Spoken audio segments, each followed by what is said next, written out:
What if you could control your genes through your everyday choices? Well, today's guest is an expert in using food to do just that. Today I'm joined by Dr. Lucia Aronica, a Stanford researcher who specializes in Epinutrition, the science of how food can shape our gene expression. Together, we'll get into practical nutrition strategies, which ingredients matter most, how to prepare them to maximize absorption, and the fascinating story of these two identical twin mice who ended up with completely different health outcomes, all because of food. So if you're curious about how to use nutrition in a smarter, more intentional way, this video is for you. Let's get started. This video is sponsored by Element. Hey guys, it's Robin, and welcome to the Science of Self-Care, where we fall in love with the practice of taking care of ourselves so we can live better longer. I am so excited for today's episode because it's very rare that there's a beautiful intersection between the hard biological science of our bodies as well as the practical things that we can apply to our life. And today our guest, Dr. Lucia Aronica, will do just that. She's going to share some of the science of her specialty, Epinutrition. After we chat with Dr. Aronica, we're actually going to make a few recipes that really leverage the learnings from our chat with her. I'm not a super fancy chef. I like recipes that are functional and easy, so we're going to give a few recipes a try after this all. But without me blabbing on for too long, let's introduce our guest, Dr. Lucia Aronica, and talk about all things Epinutrition. Part 1, the science. I'm Dr. Lucia Aronica, a lecturer at Stanford University, teaching people how to live a healthier life using food as medicine to turn on genes that promote health and turn off genes that make them sick.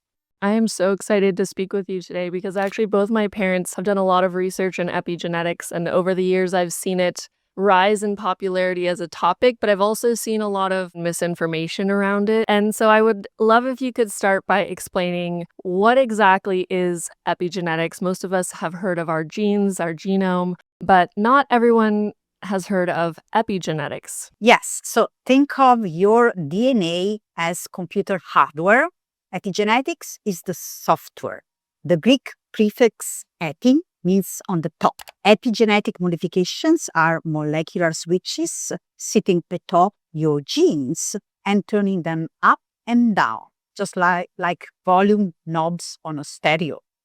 Now, just like software can make one computer perform many different tasks, epigenetics creates incredible variations in our biology. For example, your skin cells and heart cells are so different from each other, yet they have the same genetic hardware. The difference, they run a different epigenetic software. In the same way, identical twins with exactly the same DNA can age differently. One gets diabetes at 50, the other stays healthy till 90. Identical hardware, different software. Wonderful. So we have the same genes in these two different types of cells, but the epigenetics, the packaging and the layering of molecules on top determines which genes are more available for expression. Are there actual things that we eat that influence these markers directly, or can we talk a little bit on a molecular level how food can influence this software or this packaging of the hardware of our genes? So here's where it gets exciting for you. You can literally rewrite this software every day through your lifestyle choices. These epigenetic marks, most of them, are written in pencil every day. Enzymes that we scientists call writer and eraser enzymes literally write or erase epigenetic modifications in your genes. And guess who controls these epigenetic editors? Every single thing you do. Of course, diet, which is my focus, but also movement, stress, social connections. So this means that in epigenetics, you're not just a passive reader of your genetic code, but an acting writer of your genetic story every day with every choice. Now, food is the most powerful pencil we hold to rewrite those epigenetic instructions. Here's my favorite example, the queen bee. The queen bee is much larger than the other bees in a beehive, which are called worker bees. She's also fertile and she lives 20 times longer. Yet, queen and worker bees are genetically identical. The only difference, again, is the software. And what writes the different software? Nutrition.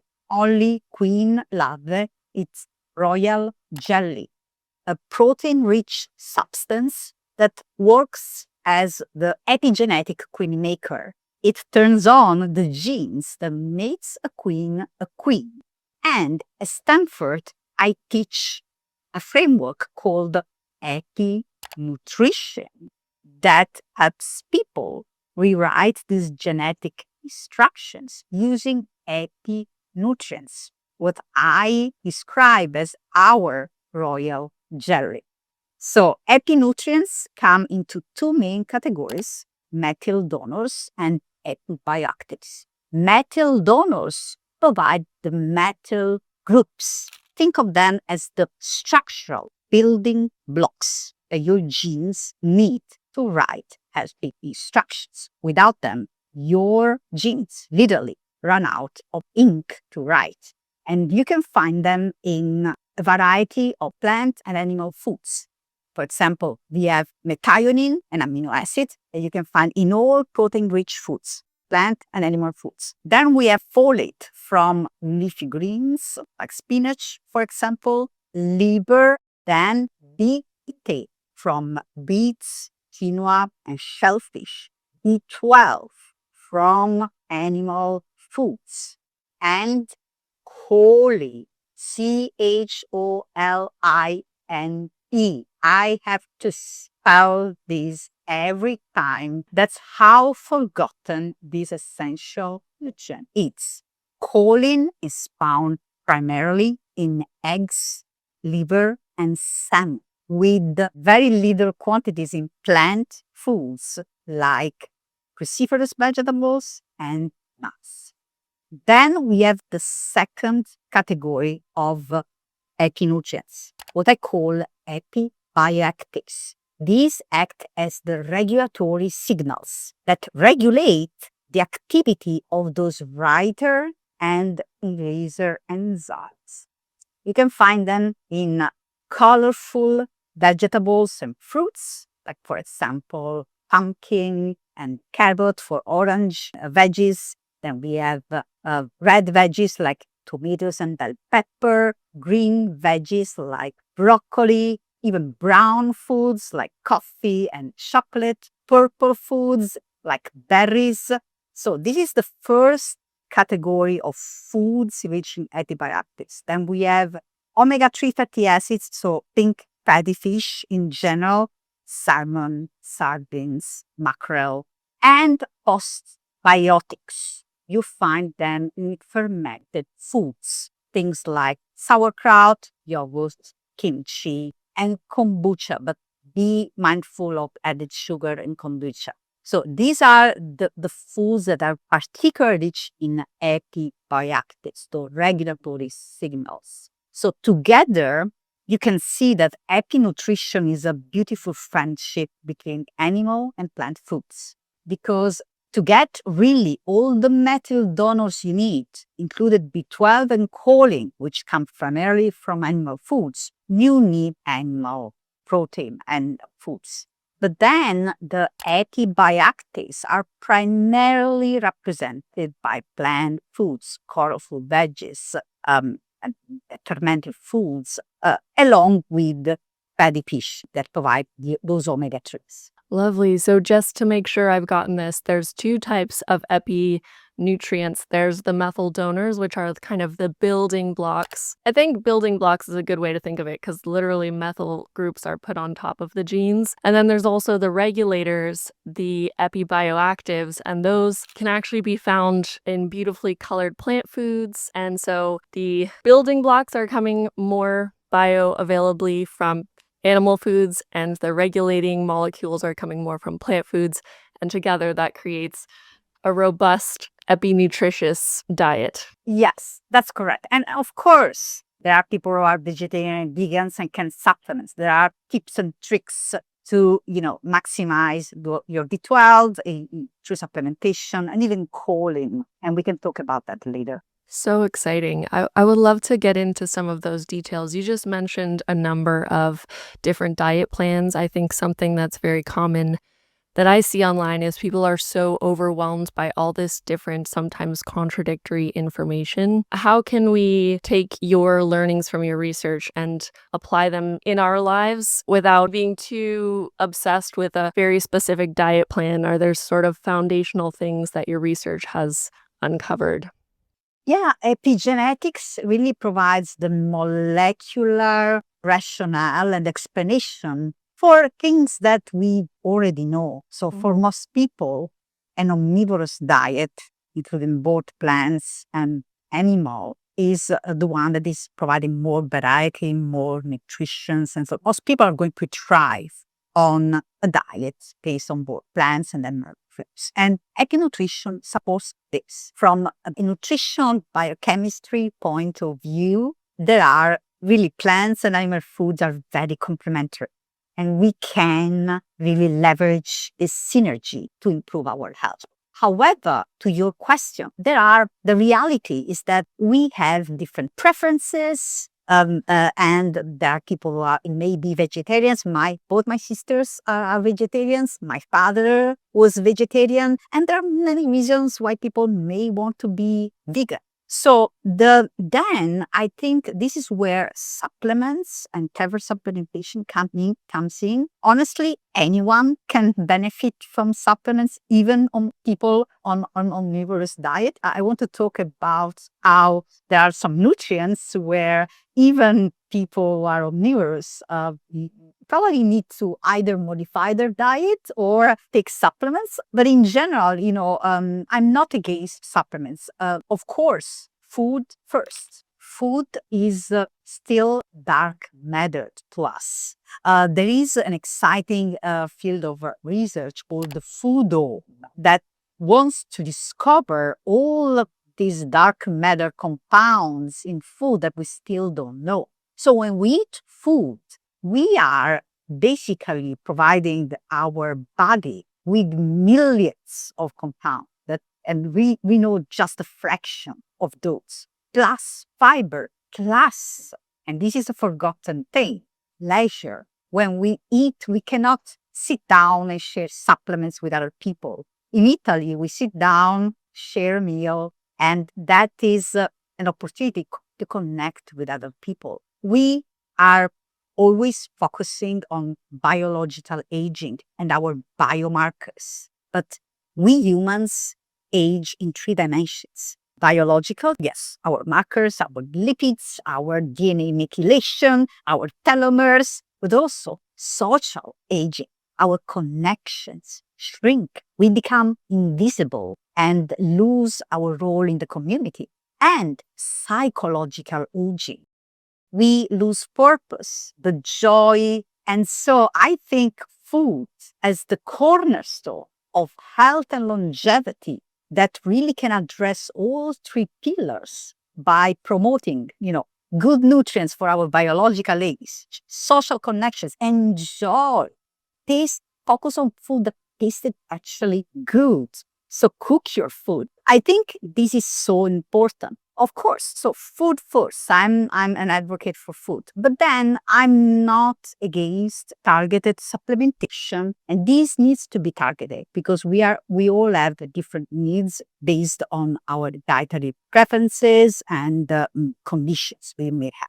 I love that. And I think all those 3 pillars also interact with each other. I love this food first approach, but let's dive into the supplementation for a moment.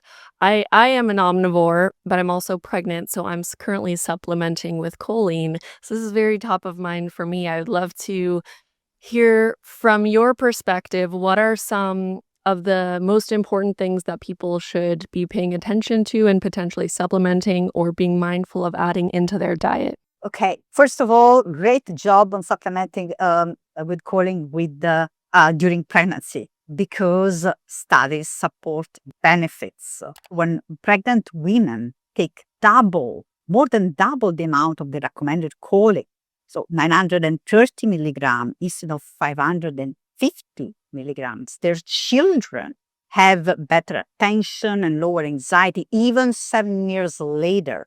Why? Because choline really provides that molecular ink to write the instructions that regulate genes involved in stress response. Choline has many functions in your body. So first of all, we'll talk about the epigenetic function, but also it's important for brain health. It's a precursor to acetylcholine, the neurotransmitter for focus and movement. It's important for liver health. Without choline, your liver can't package lipids outside and ship it outside the liver. So you can develop fatty liver. And it's important for overall health because it's a crucial constituent of every single cell membrane in your body. So choline is important and is a semi-essential nutrient because we can produce it, but not enough. So how much we need? We need 450 milligrams roughly, for women and 550 for men. That's equivalent to roughly 4 egg yolks. So 90% of people are deficient without even knowing it. I usually ask people, what did you eat yesterday? How many eggs? Any salmon? Any cruciferous vegetables? If you ate fewer than 2 eggs and not much of the other foods, well, welcome to the club. You're one of those people, 90% of us, that are deficient without even knowing it. So what I recommend, I teach this 4 yolk formula. So try to get the equivalent, the choline equivalent of 4 yolks a day. And you can get 1 egg yolk equivalent, of course, from 1 egg, also from 3 ounces of salmon, just 1 ounce of liver, 3 cups of cruciferous veggies, or, and that's the game changer, supplementation tricks for vegans, just 1 tablespoon of soy or sunflower lecithin.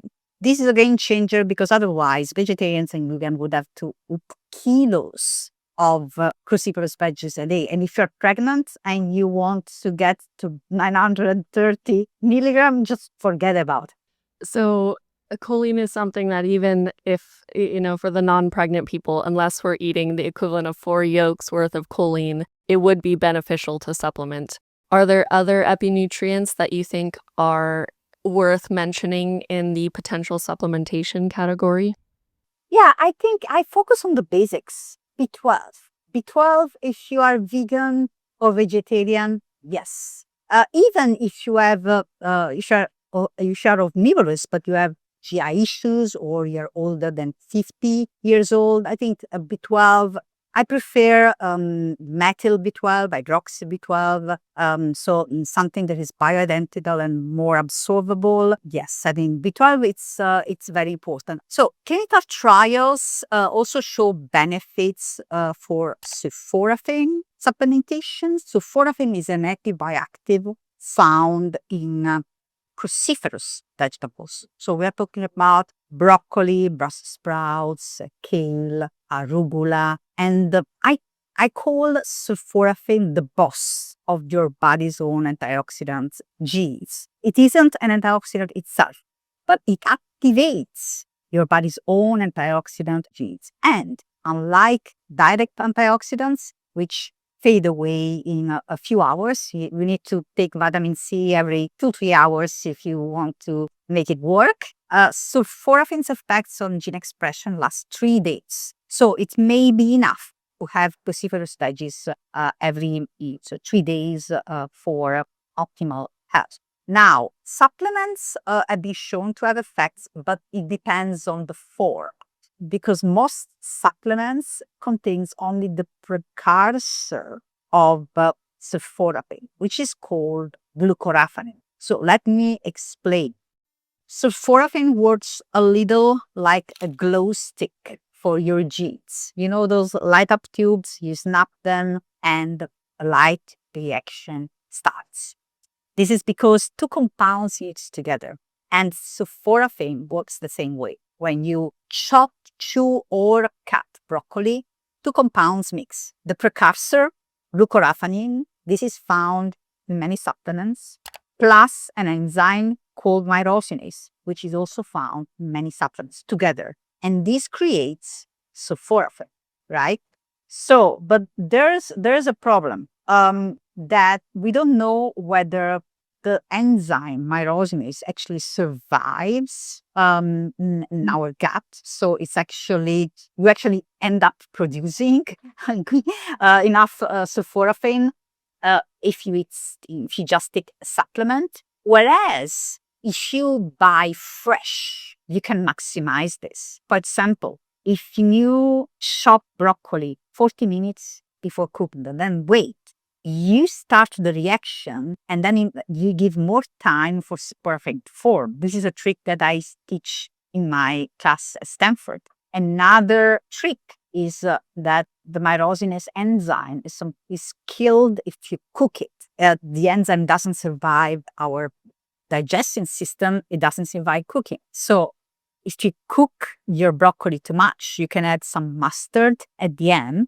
to reactivate sulforaphane production. And why mustard? Because mustard is also cruciferous veggies, and it can restart the reaction and produce more sulforaphane. So bottom line, food in this case is better. Now, there are some more expensive sulforaphane supplements that provide the finished product, stabilized sulforaphane. But because the technology for stabilizing sulforaphane is expensive and technical, those supplements are quite expensive. What my recommendation, if you want really to maximize the benefits and minimize the quantities, just sprout your broccoli seeds, and these would give you 10 times up to 100 times more sulforaphane than mature broccoli with very little cost. Yes, I actually have several videos on this channel about how to sprout broccoli sprouts and the process of eating them, different recipes. Something that I have tried to practice is to put them in smoothies. Are you recommending that I let the smoothie sit for 40 minutes before consuming it? Or is that a little excessive? Okay, actually, that would probably boost sulforaphane production. You probably don't need 40 minutes for broccoli sprouts because anyway, you have so much more precursors to start with. So probably if you let it sit 5 minutes is better. Something I do is that I actually then refrigerate my smoothie and consume it throughout the day. So then you get more sulforaphane, but even just the process of preparing the smoothies is going to produce more sulforaphane that's simply by chewing your broccoli. So that's the way to go. Okay, so we have mentioned B12, sulforaphane, we've mentioned choline. Any other standout epinutrients that you think are important for people to be aware of? I love lycopene. Lycopene from red foods, like for example, tomatoes. Of course, I love it because it's a staple, Italian staple, but also because there is a lot of clinical research supporting benefits for cardiovascular health and even skin. So it works as an antioxidant, really preventing LDL oxidation, the process that makes cholesterol truly dangerous in the first place. And for our skin, it really works as internal skincare. So we have our own SPF, which is our protection against the sun, represented by our ability to repair DNA damage and also to counteract collagen breakdown when we sit in the sun. Well, lycopene improves its processes by 40%. The clinical dose that has been investigated ranges from 10 to 50 milligrams. But if you want to get like 10 milligrams of lycopene, you will need just 3 tablespoons of tomato paste. Better is cooked in olive oil.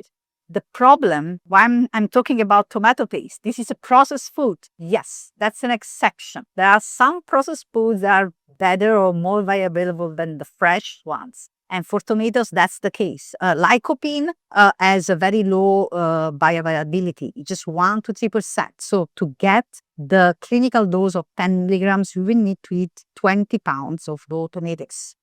Now, if this is where the Italian grandma wisdom comes in, because in Mediterranean cuisine and in Italy, we used to cook tomatoes in olive oil. And this process really boosts the bioavailability by 164%. The reason is that lycopene is locked inside the plant cell walls, so you need to unlock it. And heat really unlocks lycopene, and then olive oil or any oil, your favorite oil, can boost bioavailability because lycopene is liposoluble. So the meat fat will absorb it. So my recommendation, if you are really tight on time, just buy tomato paste, better if in a glass container, and or add some olive oil or cook in olive oil. Or if you are more adventurous, just cook your own marinara at home with olive oil and enjoy. I love how fitting it is that you come from Italy, and so many of these things are just traditionally a part of Italian cuisine. Yeah, the Italian grandmothers were onto something. Another favorite is Allicin, an epinutrient in garlic, another Italian staple. Allicin works the same way as sulforaphane. It's a glow stick for your genes. When you chop garlic, the compounds mix. Allinase the enzyme with alanine, and this creates allicin. So, you guess it, there are some important kitchen science tricks to follow to maximize your allicin. You want to really smash, or even so if you smash garlic with the flat of a knife, is actually better than cutting it. The reason is that the more you destroy the plant cell walls, the more allicin you produce, but cutting will do the job. And then you wait 5 minutes. 5 minutes is enough. This has been measured in experiments, and you have the peak of allicin formation. At that point, you can choose either add it raw at the end of cooking, that's the maximum allicin, or briefly cook it in olive oil, not water, 2 minutes, medium heat. That's the best. And aim for 2 garlic cloves a day. So buying actually this pre-minced, pre-cut garlic is doing yourself a disservice because you're missing that enzymatic reaction fresh that you can put into your body. One of my husband's favorite things to eat is a clove cooked in the oven with olive oil, and then they become softened and smooth. This, I'm guessing, is probably going to destroy some enzymes that are important. So it's better to do this kind of fresh, raw garlic, quick cook and eat. There are so many more compounds in garlic, beyond allicin, that are good for you. So I'm not suggesting that eating garlic, if it's cooked or with other techniques, is completely useless. Mix it up. Include, if you want to get the benefit of allicin, follow these tips. And by the way, I have actually a kitchen science guide at drlucia.com that you can download with these kitchen science tricks if you want. I will link that down below. That's perfect. But overall, eat these foods without panicking. And once in a while, yes, follow these tips, because these are going to maximize the epigenetic benefits of some of those nutrients. I personally love that you're giving us more ideas on ways to maximize the epinutrients in our foods. And even if we do enjoy garlic super cooked or something that, is not maximal, we can just work on adding things. Always a fan of this additive mindset. I would love to quickly talk about the Agouti mice that you've talked about in some of your videos, and is a very famous case study on the power of epigenetics. Can you share a little bit about this famous case study of these 2 twin mice that turned out very differently? Yeah. Wow, the landmark studies that really started the field of nutritional epigenetics is the Agouti mice experiments. So imagine 2 twin mice, one brown and lean, the other fat and yellow. Same genetics, different epigenetic software. And what was responsible of the different software? The mother's diet. Her diet was deficient in those Natal donors we talked about. So folate, B12, choline, and beta. And as a consequence, only one of the two daughters had enough molecular ink to write healthy epigenetic instructions and turn off a gene called Agouti that is responsible for yellow pigment in the fur, and a voracious appetite that leads them to obesity and diabetes. So only one daughter could turn off that gene, the brown, lean mouse. In contrast, the other daughter ran out of ink. She couldn't turn off the Agouti gene, fulfilling her genetic destiny. So she became yellow and obese. So this experiment really shows you may have a disease gene, but what matters is whether the gene is on and off. And epigenetics gives you the pencil to write the instructions to make sure that you switch off the disease genes and turn on the one that promotes it. So fascinating. So just to make sure I understand this correctly, these were twin mice that were both in the womb at the same time, or were they clones that were born at different moments? I'm just wondering because it's the mother's diet. So is it that the mother was eating not enough and only one twin was able to get enough nutrients, or they were completely different moments in time? Same leader. Crazy. So these were twin mice. What you see when you look at the pictures of the published peer-reviewed paper, it's a distribution of the coat color in the litter. So when you remove epinutrients, most of the progeny is yellow on fat. When you supplement epinutrients in the mother's diet, then the distribution of the coat color in the progeny shifts to brown. Most daughters are brown. So it's really the same leader, and depending on giving epinutrients, will shift the distribution of the coat color. That is so wild. So there's this dose-dependent relationship between how the litter turns out, which is, I mean, that's pretty striking evidence for the importance of these epinutrients. Wow. Since you are interested in pregnancy, actually, we recently published research with Randy Girtle, the professor behind the Agouti experiments, where we discuss the 5 metric donors that played an important role in the Agouti experiments and are actually important to program babies' genes during pregnancy. In this last minute, I had quick fire questions that take 15 seconds each to answer. If you had to choose one epinutrient that you would want most people to focus on, what would it be? Choline, just because 90% of us are deficient. What is one of the biggest myths about genes and health that you think is important to call out or debunk?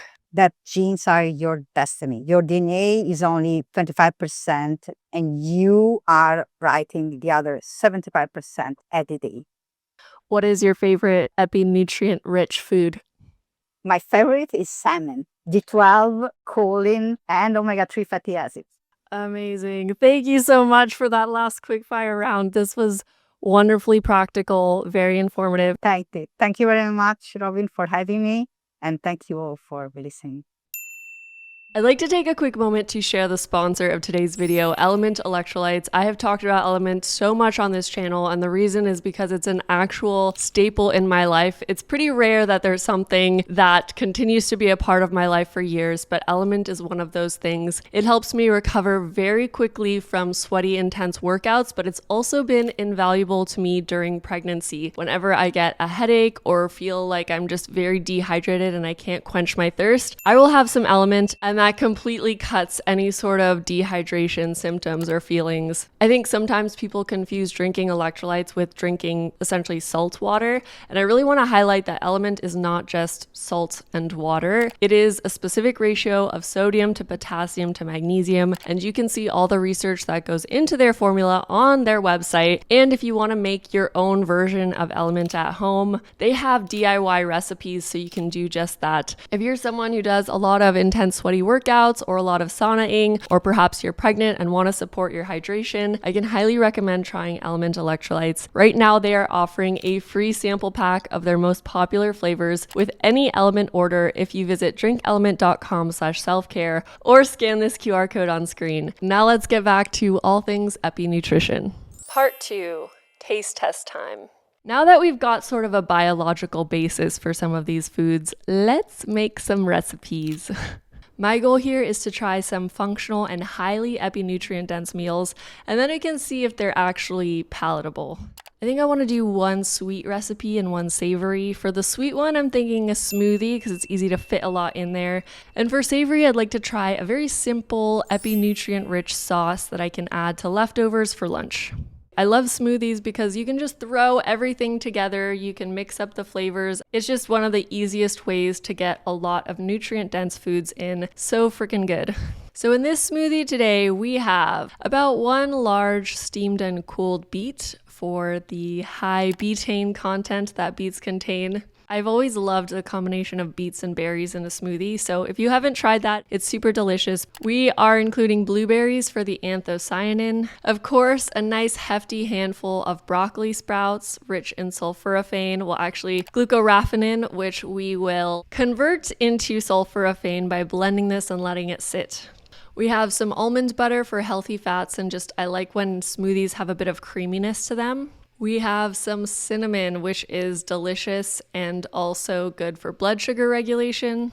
We have some oats. I personally love when a smoothie is more like a meal replacement, so I like to add in some complex carbs and fibers. I'm adding in this antioxidant powder by Proper as just an extra boost of lots of antioxidants from Purple Foods. I think if you don't really like healthy tasting smoothies like with beets and sprouts, adding in a powder like this can be a really good way to make it a little bit more palatable. We are going to add in some non-Dutched cocoa. This one is from Blueprint for the high flavanol content. And as protein, I'm going to add collagen peptides. I really like Vital Proteins because they taste good and they blend well. Another brand that I've tried that's a bit cheaper that also tastes good and blends well is this one, if you are wanting to consume collagen on a budget. And then I'm going to add in a little bit of almond milk for extra flavor and creaminess. I really like almond milk, but I don't like when the entire base of my smoothies is almond milk. I think it becomes a little too heavy. So I'll do majority water and then add in some almond milk. All right, blend, blend, blend. Now we will let this sit for 5 minutes because according to Dr. Aronica, this allows the myrosinase to convert the glucoraphanin into sulforaphane. Okay, taste test time. Look how beautiful that color is. The beets, the blueberries, the antioxidant powder. You know this is good for you. This is actually so good. I was surprised. I was afraid it would taste a little healthy with both beets and sprouts in there, but it's actually so good. I am rating this a 9 out of 10, and this is a smoothie I think I will come back to regularly. By the way, I have a sensitivity to eggs. They do not make me feel good, so this is what I've been doing for choline, especially during pregnancy. I'm kind of obsessed with choline the more I learn about it and the more research I read. Choline is just so freaking good for us. Okay, we did the sweet, now it's time for the savory. Today we are using some leftovers at lunch, and we are essentially just gonna make a very epinutrient-rich sauce to go over this leftover rice. In order to hit the clinically effective dose of 10 milligrams of lycopene, we need to use about 3 tablespoons of tomato paste per person. So I'm putting 6 tablespoons in this recipe, which is definitely more than I would typically put in such a small little rice dish.